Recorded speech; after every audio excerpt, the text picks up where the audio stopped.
শোবিজের জনপ্রিয় দম্পতি তাহসান মিথিলার বিচ্ছেদ নিয়ে বিভিন্ন সামাজিক মাধ্যমে তোলপাড় চলছে। দীর্ঘ 11 বছরের সংসারের অবসানের এই তোলপাড় করা খবরে নানা ডালপালা তৈরি হয়েছে।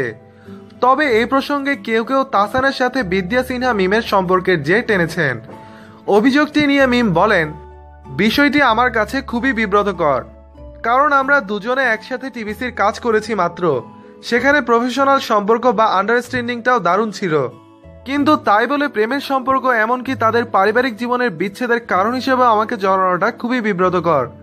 এছাড়া আমিও বিভিন্ন পত্রিকার খবরে এই বিচ্ছেদের খবর পেয়েছি।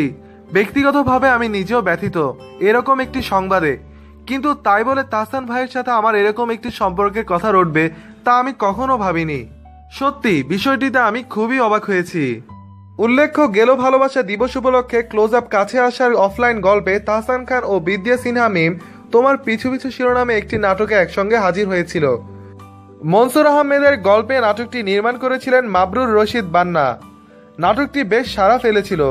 বর্তমানে মিম নতুন ছবির কাজে ব্যস্ত সময় কাটাচ্ছেন।